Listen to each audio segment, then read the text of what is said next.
ሰላም ጤና ይስጥልኝ የተወደዳችሁና የተከበራችሁ አድማጭ ተመልካቾች ለዛሬ ከትግል ማህደር በተሰኘ መርሃ ግብራችን የዳሰስነውን የዕለቱን ትዕይንተ ምስል ይዘንላችሁ ቀርበናል። እስከ ፍጻሜው ድረስ አብራችሁን እንድትቆዩ በአክብሮት እንጋብዛለን። ለዛሬ ለሰማዕታት ቀን ለቅዱሳን መታሰቢያ ቀን ለሰማዕታት ቀን እንኳን አደረሳችሁ ለማለት ፈልጋለሁ። አጅር ያለው ፋኖና እዚህ ያለነው ፋኖ ደቡብ ጎንደር ያለውና ቋራ ያለው ፋኖ አንድ ነን። አማራነታችሁ ማተባችሁ ሻመት አንቀመጥም። ሰው ሊሰርቅ ይሞታል፣ ሰው ሊቀማ ይሞታል፣ ሰው የሰው ኮንትራር ሊዘርፍ ይሞታል። ለምን ነው ታግለን ማንሞት? የአማራ ሕዝብ ሊደርስበት የሚችለው ሰቆቃ ያቆምነበት የመጀመሪያዋ ቀን ናት። የአማራ ፋኖ ብሔራዊ ኃይል ሰሜን አማራ ቀጠና በላይ ዘለቀ እዝ ራስ አሞራ ውብነህ ሶስተኛ ኮር አካል የሆነው የደጃዝማች አያሌው ብሩ ክፍለ ጦር የጭና ዲክላሬሽንን ከመነሻው መሰረት አድርጎ የተዋቀረ መሆኑ የሚታወቅ ነው። እንደሚታወቀው ህወሓት መራሹ ትህነግ የአማራ ህዝብን በኃይል አስገብራለሁ፣ ሀብት ንብረቱንም እዘርፋለሁ፣ ርስቱን እነጥቃለሁ ብሎ በማሰብ ያለ የሌለ ኃይሉን ሰብስቦ ጎሬ ለጎሬ ተሽሎክልኮ በቆረጣ ጭና ላይ ከተመ። በወቅቱ ባልታሰበ መንገድ በርካታ ንጹሃንን በጅምላ ጨፈጨፈ።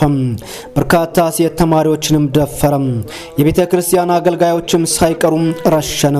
ከሃይማኖትም ከራሱም ጋር የተጣላው የትህነግ ሰራዊት ከባህልና ከስነ ምግባር ከሞራልና ከግብረ ገብ ባፈነገጠ መንገድ በሚያሳዝን ሁኔታ በአረጋዊ እናቶች ላይ በደቦ ግብረ ሰዶም ፈጸመም።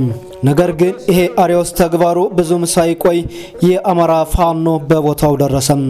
የህወሓት መራሹ የትህነግ ወታደር በጨበጣ ውጊያ አይቀጡ ቅጣት ተቀጥቶ ያለቀው አልቆ የተረፈው አቅም ያገኘው እየሮጠ የደከመው ደግሞ በገደሉ እየተንከባለለ በመጣበት ተመልሶ መፈርጠጡ አይዘነጋም። በዛሬው ዕለትም የጭና ጭፍጨፋን ሰማዕታት ታሳቢ በማድረግና ጭና ላይ የተፈጸመውን አስደናቂ የአውደ ውጊያ ጀብዱም ዳግም ለመዘከር በጭና ዲክላሬሽን የተቋቋመው ደጃች አያሌው ብሩ ክፍለ ጦር ከሰራዊቱና ከህብረተሰቡ ጋር በዚህ መልኩ እየተወያየ ይገኛል።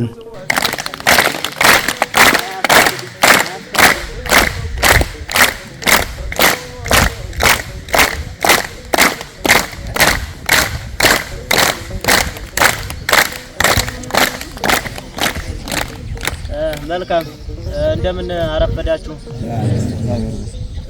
እንኳን አደረሳችሁ ለዛሬ ለሰማዕታት ቀን ለቅዱሳን መታሰቢያ ቀን ለሰማዕታት ቀን እንኳን አደረሳችሁ ለማለት ፈልጋለሁ። የተከበራችሁ የቅዱስ ቤተክርስቲያን አይንተ እግዚአብሔር ካህናት፣ ለልዑካን የምትፋጠኑ ዲያቆናት፣ አባቶቼ፣ እናቶቼ በፋኖ ሰራዊት ተሰማርታችሁ ይህችን የተቀደሰች ሃይማኖት ለመታደግ የምትዋጉ የፋኖ ሰራዊት በሙሉ እንኳን ለዚህች ለነሐሴ 29 ለዝክረ ጭና መታሰቢያ በዓል እንኳን አደረሳችሁ ማለት ከወዲሁ እወዳለሁ። በመቀጠል እንደሚታወቀው የወያኔ ሰራዊት የጁንታ ሰራዊት የኢትዮጵያን ባህል ለማጥፋት አብሶም እንደ ማኒፌስቶ ቀርጾ ለ50 ዓመት ለ100 ዓመት የቀረጸው አማራን የማጥፋት ዘመቻ እንደሚታወቀው የዛኔ የጭና ጭፍጨፋ ጊዜ መጥቶ የተሰራው ስራ ሁላችሁም በልባችሁ የምታውቁት ነው። ሁላችንም የምናውቀው ነው። ያልሞተ ያልተሰዋ ያልተገደለ ያልተጨፈጨፈ ማህበረሰብ የለም። አብሶ እንደ ጭና ከአንድ ቤት 4 አስከሬን እስከ 6 አስከሬን የወጣበት ህፃን የእናቱን ጡት የአስከሬን ጡት እየጠባ የተገኘበት በዓለም ተሰርቶ የማይታወቅ በጭና ላይ የተሰራ ከማይካድራ ቀጥሎ በሁለተኛ ደረጃ ጭፍጨፋ የተካሄደበት የ50 ዓመት እቅድ የ100 ዓመት ማኒፌስቶ የተፈጸመበት አማራነታችን እየተጋፈጠ እስተ ትውልድ ወደ ትውልድ ሊያጠፋን ተነሳ። ለምንድን ነው ዛሬ ማናከብርበት? ታስመሳይ ቀርማ አስመስሎ የሱን ስራ ነው። እኛ ግን አሁን የምንሰራ ያለነው እሱ የሚያከብረውን እሱ የበደለው እሱ ያጠፋው ጥፋት ነው። አሁን ግን አምና ያውላ 12 ሞተር ጣለ። አሁንም ጀመረ።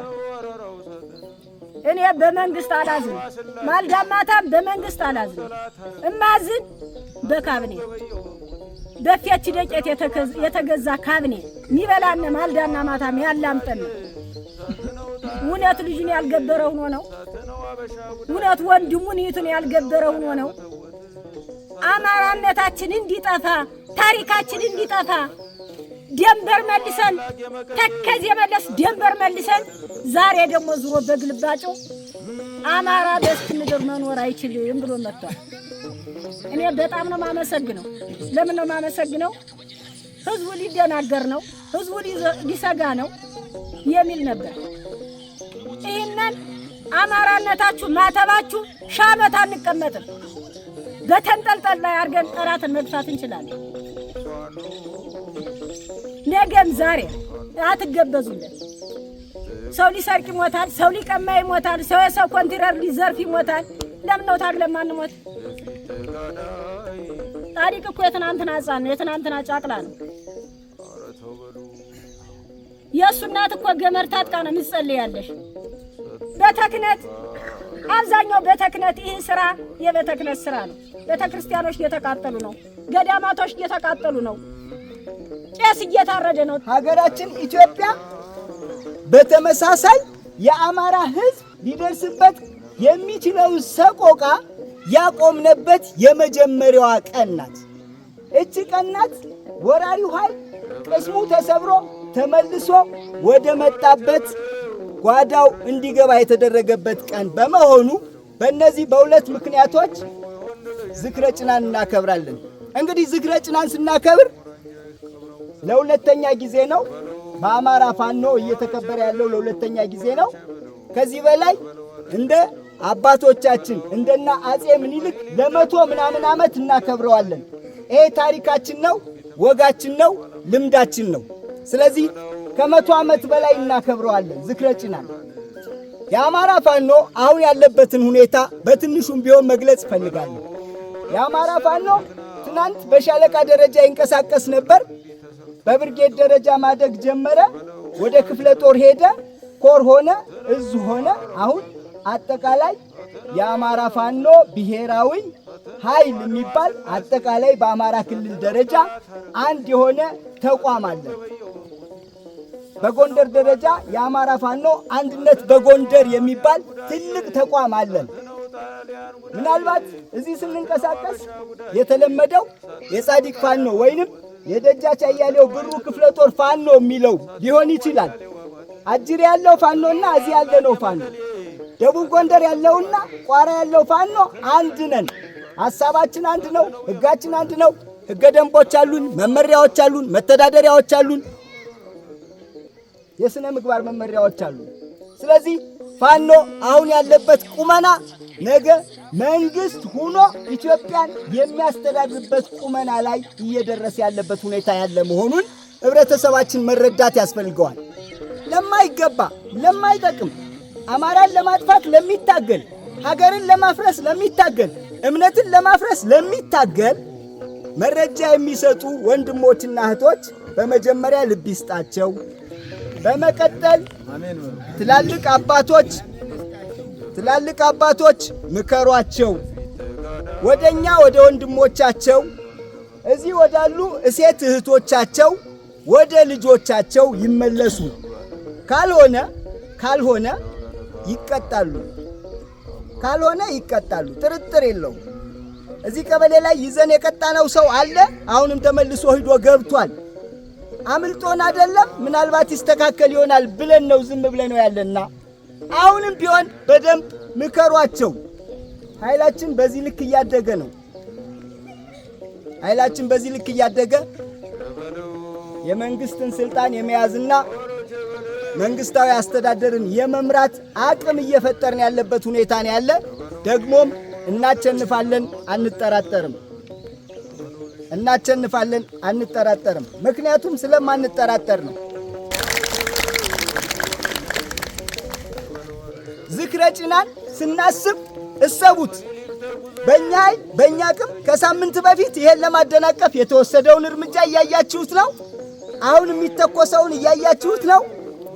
ምንም ይሁን ምንም ጥንካሬያችን በዚህ ልክ መሆኑን ተረድታችሁ ሳንጠራጠር መንግስት እንሆናለን። መቼ ከተባለ ዛሬ አይደለም፣ ነገ አይደለም፣ ከነገ ወዲያ ሊሆን ግን ይችላል። ምክንያቱም ብዙ ሂደቶች ስላሉት መንግስት ላይ ለመድረስ አንድ ቀን ስላይደለም የሚደረሰው። ከነገ ወዲያ ግን መንግስት ነው። በዚህ ልክ ታሳቢ ተደርጎ እገዛችሁ አይለየን።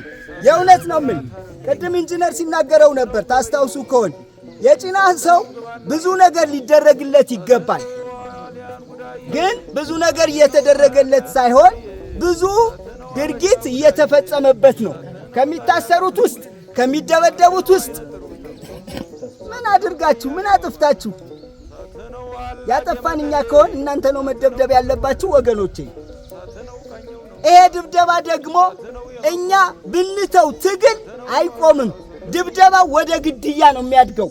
በደንብ ህብረተሰባችን መረዳት አለበት። እኛ ስላለን እየተደበደባችሁ እንዳይመስላችሁ። እኛ ባንኖር ልትገደሉ ትችላላችሁ። ምክንያቱም አማራን መግደል፣ ኢትዮጵያ ውስጥ ያሉ ሃይማኖቶችን ማጥፋት፣ ኢትዮጵያ ውስጥ ብዙ ነገሮች ተፈጥረዋል ወገኖቼ። ገጠር ስለሆነ ብዙ አንነጋገር ካላልን በቀር እምነቶች የሉም። አዲስ አበባ ውስጥ ብዙ እምነቶች ተበላሽተዋል፣ ተንኮትኩተው ወድቀዋል።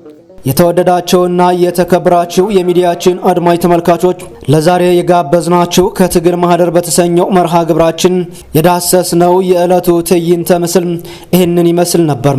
በቀጣይ በሌላ ፕሮግራም እስከምንገናኝ ሰላም ለሁሉም።